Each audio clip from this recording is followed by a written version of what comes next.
आता फोन लावू मुंडे साहेब जर असं म्हणाले की 34 रुपयाचा GR काढणार आहे तर मी आत्ताच्या आत्ता तुमच्या देखत वाटेल ती सगळी शिक्षा भोगायला तयार आहे। हे काय चाललंय? असं पोरकटपणा असतो आंदोलनात? आपण लावू ना फोन।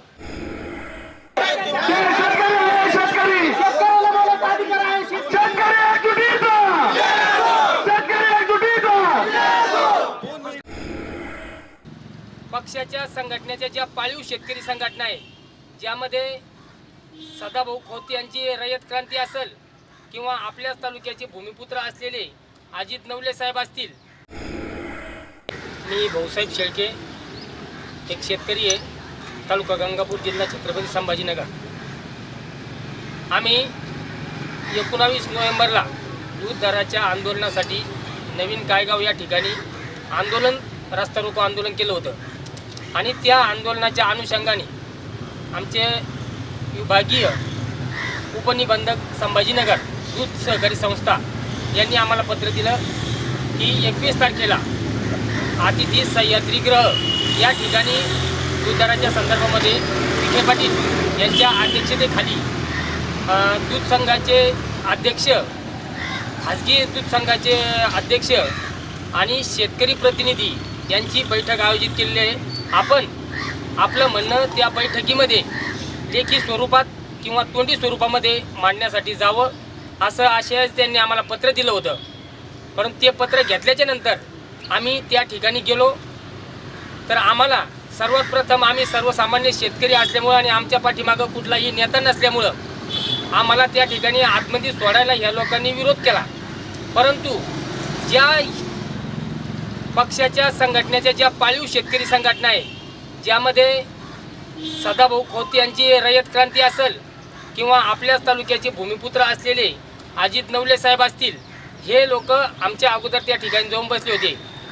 कारण आमच्याजवळ पत्र असून सुद्धा आम्हाला 2-3 जणांना त्या ठिकाणी आतमध्ये सोडत नव्हते। परंतु सदाभाऊ सारख्या माणसासोबत 50 लोक दूध संघाचे असतील किंवा डेअरी चालक असतील, हे 50 लोक त्या ठिकाणी आतमध्ये जाऊन बसले होते।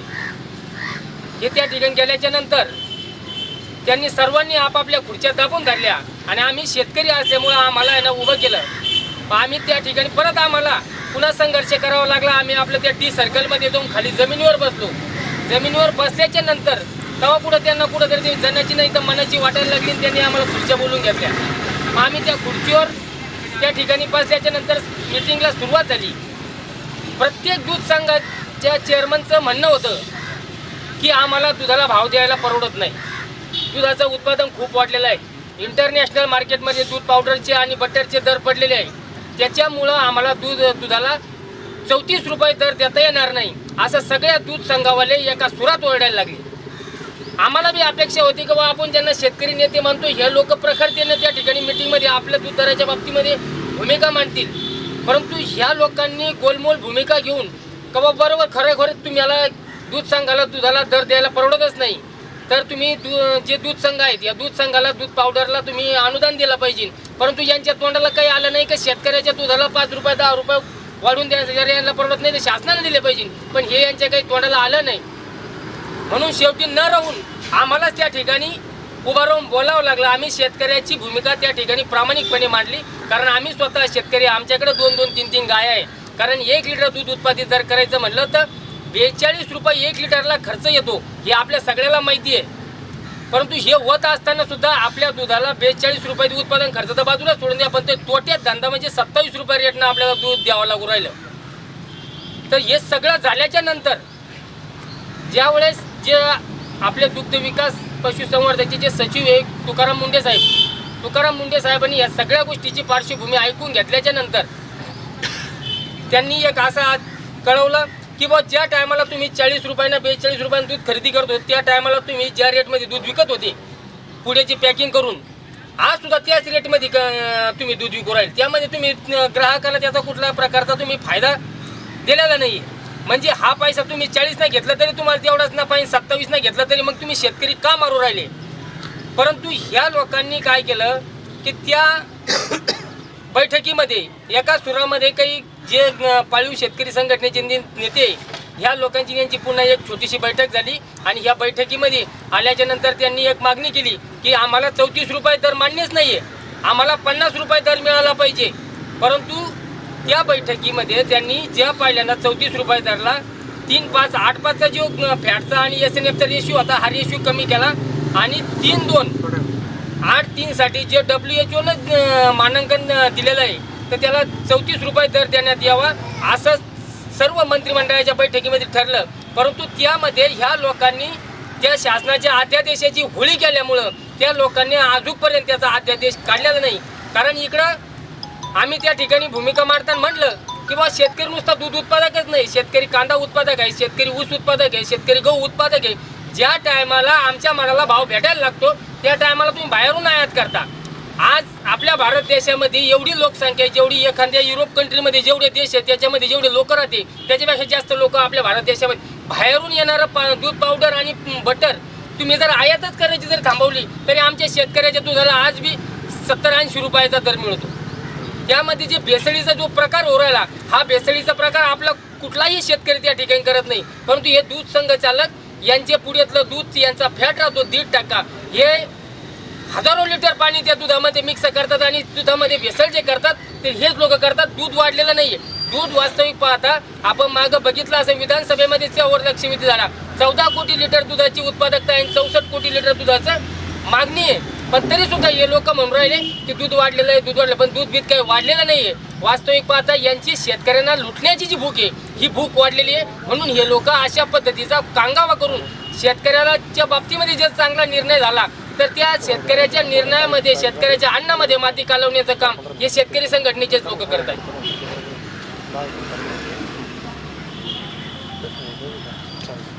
21 तारखेला जे सह्याद्री अतिथीगृहावर दुग्ध व पशुसंवर्धन विभागाने जे दूध दराच्या संदर्भात मिटिंग बोलवली होती, त्या मिटिंगला आम्ही एक शेतकरी दूध उत्पादक म्हणून उपस्थित राहिलो. त्या दिवशी संपूर्ण मिटिंगमध्ये जे खाजगी दूध संघावाले असतील, सहकारी दूध संघावाले असतील, त्यांनी पहिल्यापासून तर शेवटपर्यंत आम्हाला दुधासाठी 34 रुपये भाव द्यायला परवडत नाही अशीच भूमिका शेवटपर्यंत त्यांनी मांडलेली होती. आणि जे आपण ज्यांना शेतकरी नेते म्हणतो त्या नेत्यांनी सुद्धा त्या दूध उत्पादकाच्या सुरात सूर मिळून आणि त्यांची बाजू घेऊन त्यांनी एकही विषय एकदाही दुधाला भाव मिळावा अशी भूमिका मांडली नाही. परंतु दूध उत्पादक जे शेतकरी होते ते आमच्यासारखे जे 2-2, 3-3 गाईवाले जे शेतकरी होते त्यांनी त्यांची बाजू मांडून धरली. आणि जे सचिव होते आपले तुकाराम मुंडे साहेब, त्या तुकाराम मुंडे साहेबांनी आमची भूमिका ऐकल्यानंतर दुधाला भाव देण्याच्या संदर्भात जी भूमिका मांडली ती अगदी रास्त होती. त्यांनी मागच्या वेळेस जे 34 रुपये भाव आपल्याला 3.5 आणि 8.5ला होते, तर मुंडे साहेबांनी सांगितलं का याच्यानंतर आता 3.2 व 8.3ला आपण 34 रुपये दर द्यावा. आणि जे दूध संघ किंवा ज्या कारखाने असतील दूध उत्पादक यांनी जर ते भाव दिले नाही तर त्यांच्यावर आम्ही गुन्हे दाखल करण्याचे सुद्धा आदेश त्या दिवशी दिले. आणि उद्या कोणत्याही परिस्थितीत परिपत्रक काढून उद्याच्या उद्या याची अंमलबजावणी करायचे आदेश त्यांनी दिला. फक्त तो लेखी नव्हता, त्यांनी तोंडी स्वरूपात त्या दिवशी आदेश दिला. परंतु हे सदाभाऊ खोत व अजित नवले या 2 नेत्यांनी, शेतकरी नेत्यांनी आतमध्ये नंतर बसून दूध संघाचे जे मालक आहे, खाजगी किंवा सहकारी असतील, यांच्याबरोबर काहीतरी बोलणी करून आणि काहीतरी मलिदा घेऊन त्यांनी बाहेर येऊन या दूध दराच्या बाबतीत कागद जाळले आणि त्यांनी निषेध व्यक्त केला. परंतु अशी घटना झालेली नाही. आम्हाला जो 3.2 व 8.5चं जे 3 हा जो रेशो आहे, या रेशोनं आम्हाला पूर्ण दूध उत्पादकाला हा भाव मान्य असून हा यांनीच फक्त याच्यात अन्नात माती घालण्याचा प्रयत्न केला. असं तुम्ही जो 34 रुपये भाव मिळायला पाहिजे होता, हा भाव सुद्धा ह्या लोकांच्या नाकारतेपणामुळं त्या ठिकाणी मिळू शकलेला नाही.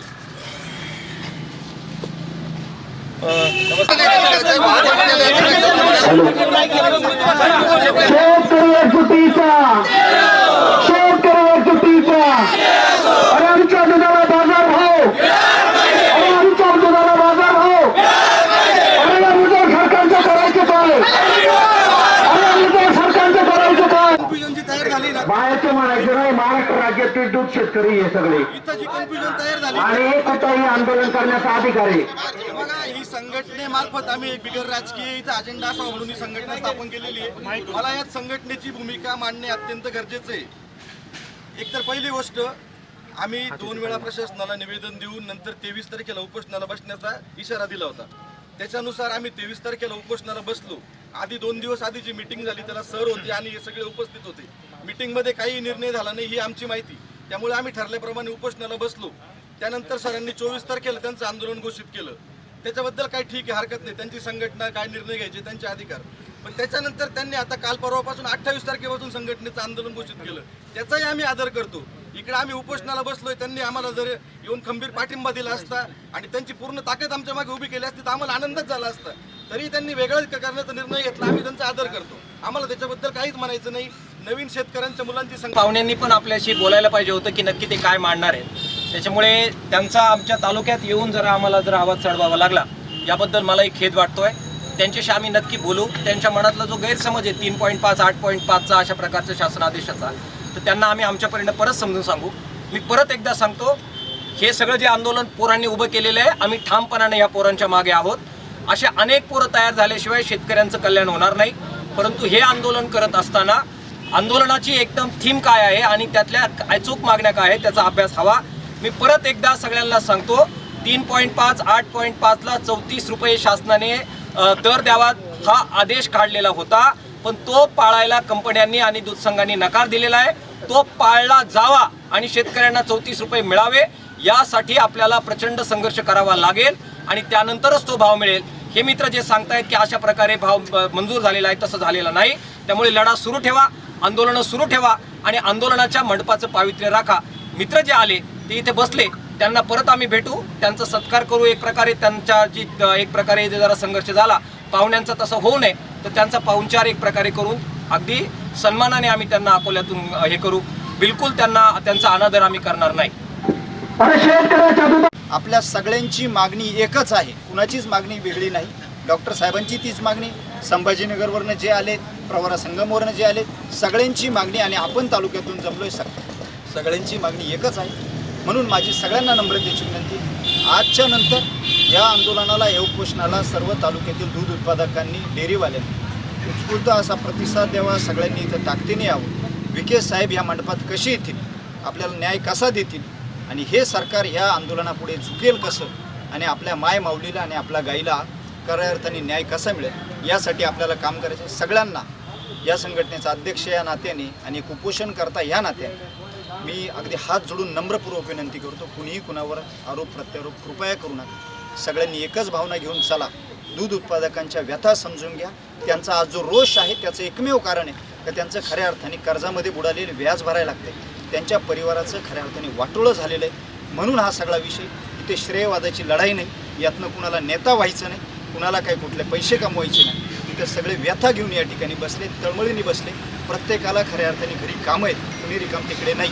सगळ्यांना घरी जाऊन चारा कापायचा आहे, प्रत्येकाला परिवार सांभाळायचा. आज त्यांच्या पोटाला जी आग लागली, जे वाटोळं त्यांचं होतं त्यामुळे ते इथं आहे. म्हणून या ठिकाणी कुणाला नेतेगिरी करायची नाही, कुणाला नेताही व्हायचं नाही. सगळ्यांना या ठिकाणी खऱ्या अर्थाने फक्त गोरगरीब शेतकऱ्यांना, दूध उत्पादकांना न्याय द्यायचा. ही भावना आपण सगळेजण ठेवू. हा लढा आणखी नेटीने लढू आणि यश मिळू हेच मी या ठिकाणी सांगतो आणि थांबतो. धन्यवाद. इथं कुणाचे मन दुखावण्याचा किंवा त्या भावना भडकावण्याचा आमचा कुठलाही हेतू नव्हता. आम्ही सामान्य शेतकऱ्याचे पोर आहोत. दुधाला 27 रुपये 28 रुपये दर परवडत नाही, परंतु त्यासाठी शासनाने जो कायदा केलेला आहे या कायद्याची अंमलबजावणी सुद्धा आपल्यालाच करावी लागणार आहे. मी आमच्या संभाजीनगरचे जे सहकारी संस्थेचे DDR आहे यांना बोललो, म्हटलं सरकारचा निर्णय असताना तुम्ही या दूध संघांना आणि यांना मोकळी कस काय देता.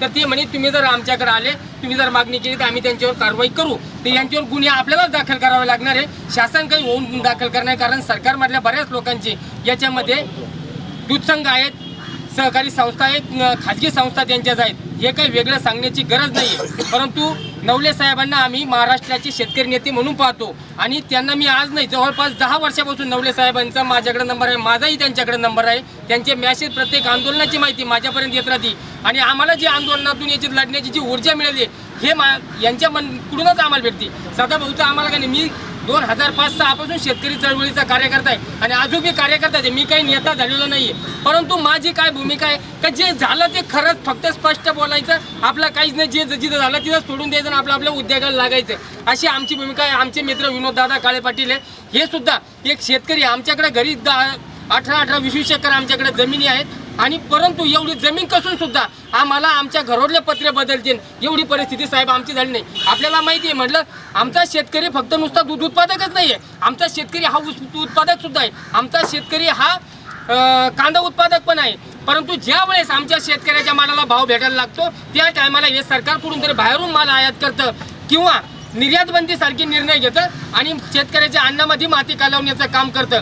आम्हाला आपण ज्या आक्रमक पद्धतीने आंदोलन करता आणि आपली जी त्या ठिकाणची जी भूमिका होती, ही भूमिका आम्हाला आम्ही जे अजित नवले साहेब पाहत होतो ते अजित नवले साहेब आम्हाला आतमध्ये नाही करतायत, दिसले नाही. चर्चेमध्ये बाराबारी नाही करतायत. हा, तुम्ही 4 मुद्दे, तुम्ही दुधाच्या भेसळीचा मुद्दा मांडला त्या ठिकाणी, एक जे मांडला ते मांडलं तुम्ही चांगलं, आणि तुम्ही दुधाच्या भेसळीचा मुद्दा मांडल्यामुळे मी त्या मुद्द्याला हातच घातला नाही. आपण दुधाला शेतकऱ्याचा 34 रुपये सुद्धा भाव परवडत नाही ही भूमिका सुद्धा घेतली. परंतु खरं म्हणजे आपल्याला काय आहे, त्यामध्ये ह्या 2 गोष्टी आहेत, 3-2 आणि 8-3, तर हे हा तोंडी निर्णय होता आणि 34 रुपये दिले पाहिजे. हा तोंडी निर्णय, त्याचा अध्यादेश अजून काही निघालाय आणि येत्या 2 दिवसामध्ये जर हा अध्यादेश नाही निघाला तर आम्ही सुद्धा या लबाडाचं आवतन जेवल्याशिवाय खरं नाही असंच मानून पुन्हा या सरकारच्या विरोधात मराठवाड्यामध्ये आंदोलन केलं.